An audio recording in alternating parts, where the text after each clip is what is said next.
Hey there, it's Rebecca and we are in Garden Grace and it's time for a garden tour because y'all already things are changing so much from when I originally started. So I thought, oh my gosh, I'd better take you on a tour before it changes too much more. So what I want to show you is my vertical garden, my vertical towers, and then the grow bags that I have, and just why this works for me and how it could possibly work for you. All right, let's get started. So here is my decking with all, and here's my newest banana plant that my neighbor gave me just because I love that. And so, well, I'll get to the grow bags in a minute, but I wanted just to give you an overview of just what everything is. There's some cannas, there's my clematis, that's wine cups, there's my lavender, I have my Italian oregano right there, basil. And yeah, if you watched the video with my daughter-in-law and saw her onions, yes, this is it. This is my onions. A couple there and a couple there. However, I will say I started mine from seed and she did onion sets. Note to self, do onion sets next year. There's another clematis. This is my blueberry bush from my neighbors. Y'all, look at that. Oh, there's blueberries.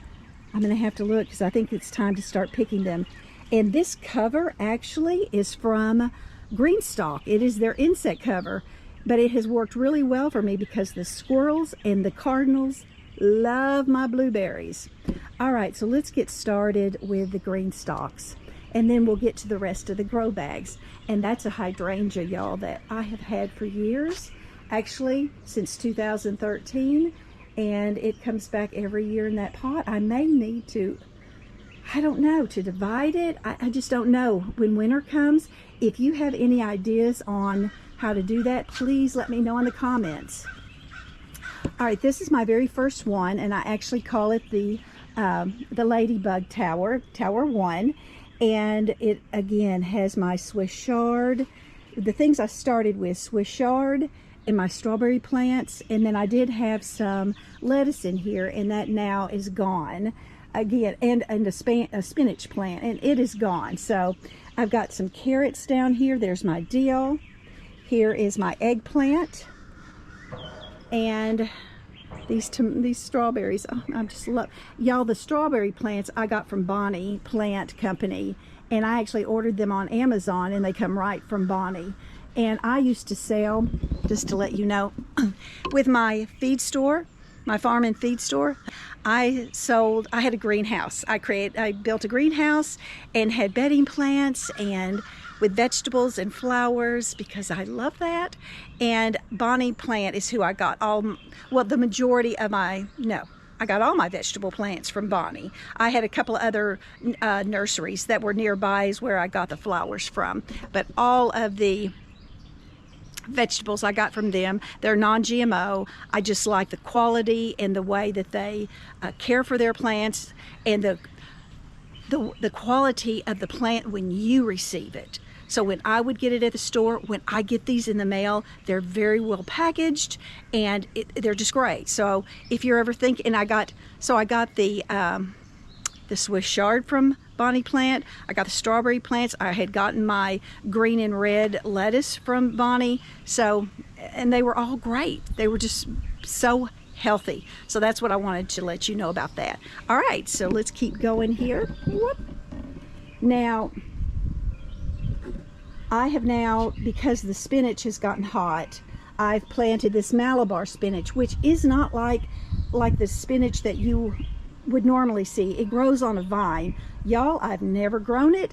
I have no idea. And what are you, a weed? So I will, we'll experiment with that together. I did put some marigolds in here. Here is my one garlic that's in here, again, because I could. Here's a cucumber. This is interesting, y'all. So I have a nasturtium, and then I have one of my cucumbers up here.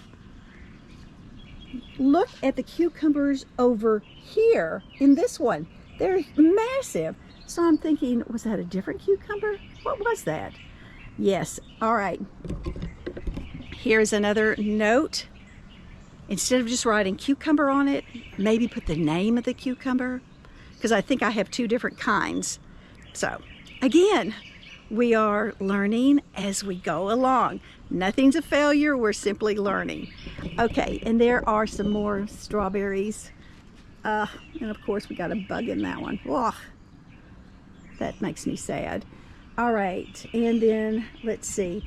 Okay, so these, I just want to tell y'all, I have these on a spinner base and they're on rollers, so I could wheel this around, but now that I've connected the watering system to each of them, I can't really turn them very much. They can turn a little bit like that. So that way, see, I can't, if you turn it too much, it's going to bind up the hose. So I want to be really careful with that.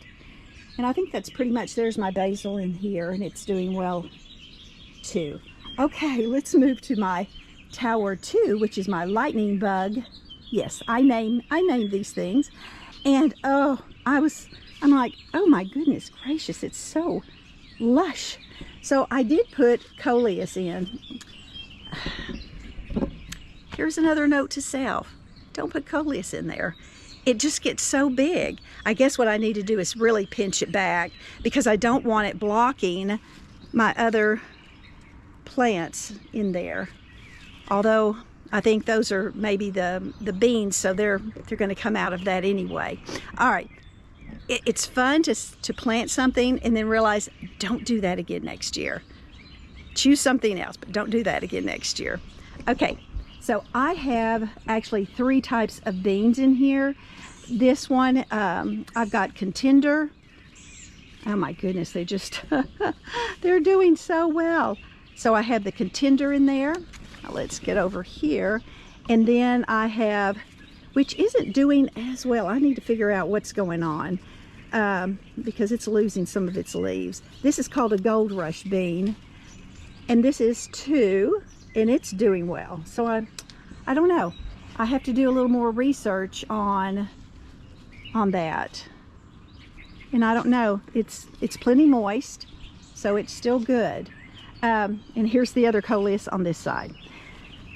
And then I did do the nasturtiums as companion plants, although there's nothing else in these. But the nasturtiums, both the leaves and the flowers, are edible. And I thought, why not?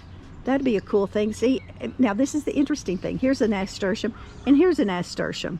And it's in here with one of my bell peppers. So again, it's going to be really interesting to see what works and what doesn't work.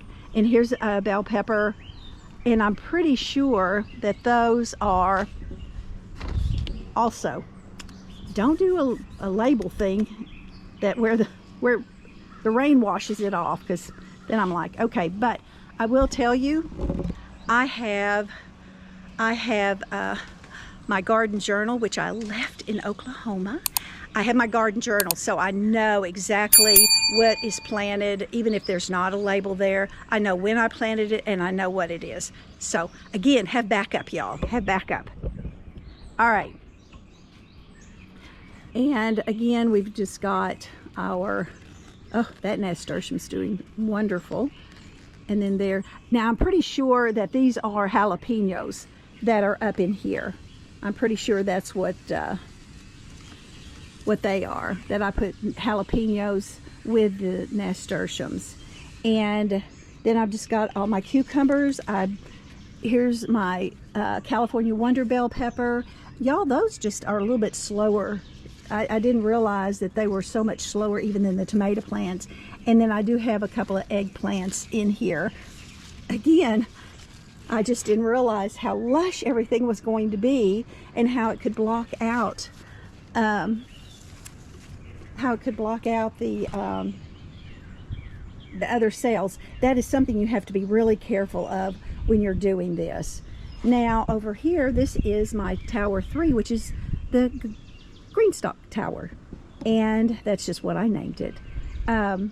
So I do have my peppers here, and I believe I realized not necessarily needing to put any kind of companion with the pepper, and it does a little bit better. I do have my marigolds, and then I have this is Rosie Finch, small tomato, and so is this one.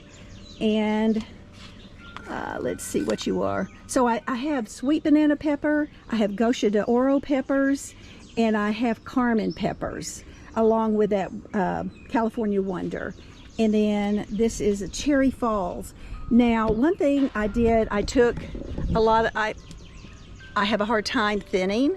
So what I did is I waited for my seedlings to get the next set of leaves on them after they were growing, and I divided them. So I had lots of extras, and I took them to Oklahoma. And I was researching again on the Cherry Falls, and it makes all the little tomatoes at one time, and it makes a cluster of them. So that's going to be kind of interesting to see. And you may be wondering, well, why did I choose some of these particular plants? So on Facebook, Greenstalk has a Facebook group. Best place to find out what have people chosen to put in their Greenstalk, what has worked, what has not.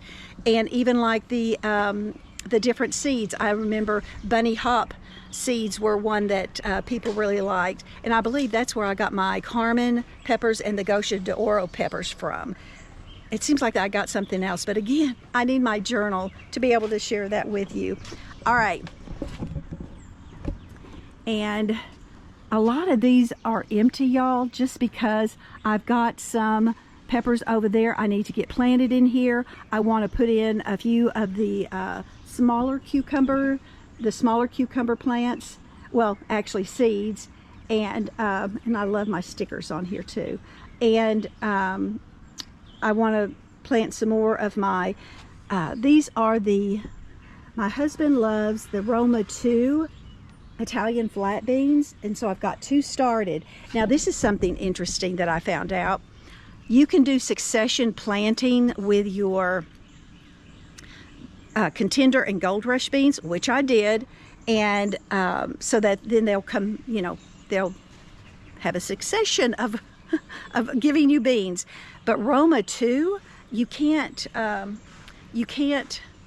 plant but one in a Greenstalk cell because it needs more space. So I have 4 more empty cells right there that I'm going to be putting in seeds today so that I can have a succession of those as well. All right.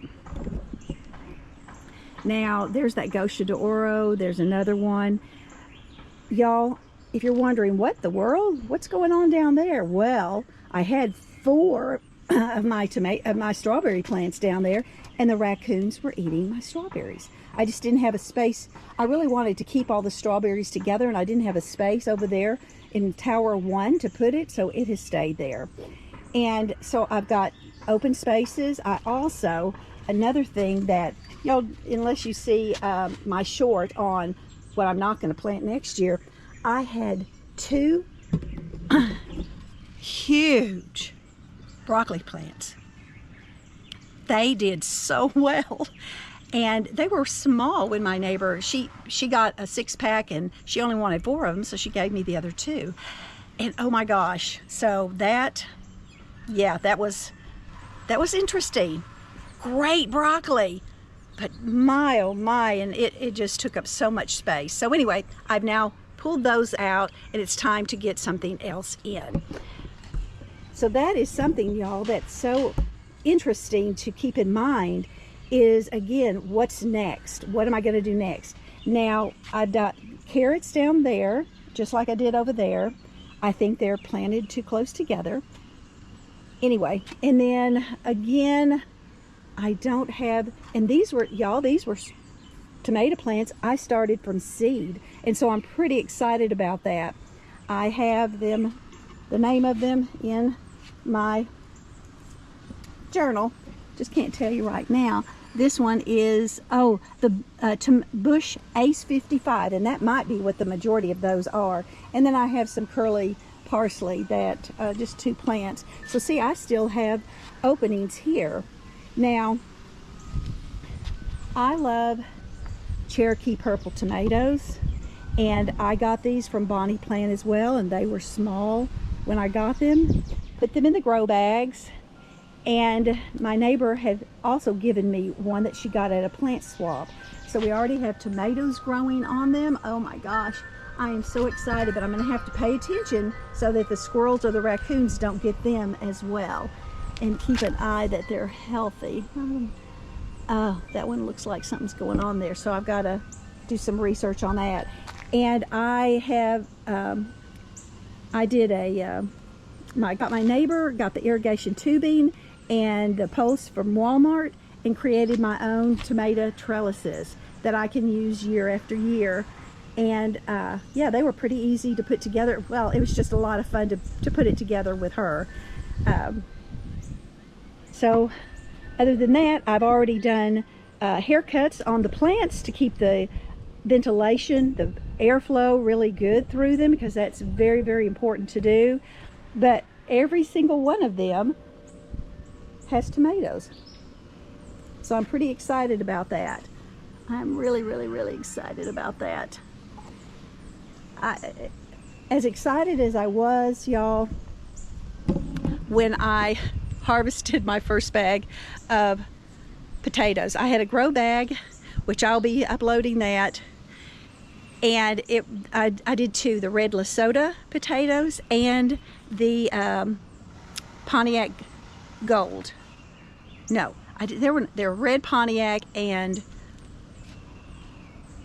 whatever the white ones were. Like maybe it's just Pontiac Gold. Pontiac Red and Pontiac Gold. Anyway, it's time for me to get into these, because y'all, it's been 100 days. And I'm pretty excited about harvesting them and seeing how many potatoes I'm going to get out of there. The red ones, I got 3.4 pounds of potatoes. And y'all, I tried to do garlic in there, and again, we had so much rain, and it was a much cooler spring. I don't know. I'm going to have to look and see when I really should be putting in those garlic, because I may not have even put them in the right time. Although I thought that I had researched that to know so that wouldn't happen, but it did happen. And that's okay. That's okay. So anyway, the grow bags in the small ones, I have, besides two of my herbs, I have multiplying, not really there, working there, multiplying onions that were seeds as well, y'all. And we'll see how those do. That's just a little 1 gallon grow bag. These are 10 gallon. Now the difference with, let's see, I'm looking for I had other taller ones. The tall one here is, it actually has a window to it, so you could see if there's anything growing. Oh, I don't know. I'm not even gonna look. And they're 10 gallon as well, but they're just taller than those grow bags. So, you know, it's kind of key to get the right grow bag. It's like I did the shorter grow bags for my tomato plant because I just didn't feel that I needed to have it as tall as that other one was. So we'll see. We'll see how it all goes. Well, this is pretty much it, y'all, on all my things up here that I'm growing. And oh, just to also tell you, that is mint, because squirrels are not supposed to like mint. So we'll see. We'll see how that all goes. But I hope that you have enjoyed being up here. This is a hummingbird mint plant, and yeah, because again, I love to be able to plant. If it's flowers, I want it to be something that the birds, the pollinators enjoy. And so yeah, this is my little garden, my garden grace, just to show you. It's not huge. It's not like my daughter-in-law and sons in Oklahoma, and yet I still am growing an awful lot. Again, each of those tiers, one tier has 5 levels. No, sorry. Each of those towers have 5 tiers, and I've got 3.5 towers. Now, one tower has pockets for 30 plants. So with the 5 tiers on one tower, one tier has 6 pockets. So y'all, you think about that. That's 90, let's see, 108 108 plants growing, potentially to grow in 3.5 Greenstalk garden towers. All right, y'all. This has been the longest video, and if you've hung in there with me, thank you for going in my garden with me, and I look forward to just sharing more with you. It won't be as long as this one, because I think I enjoy a little bit shorter videos than, you know, the super long ones. So, but it just took that much time to get through all the plants. Okay, y'all, have a great day. Remember to please subscribe and like the video and ring the bell to get notified the next time I come on and bring you a garden moment. And I just want you to always know there is lessons. There are, I don't like to say lessons, there are things to be learned through everything that you do if you just take the time to really evaluate it and understand nothing's a failure, it's all learning. All right, y'all, next time I'll see you in Garden Grace. It will be maybe next week. All right, take care, y'all. Bye.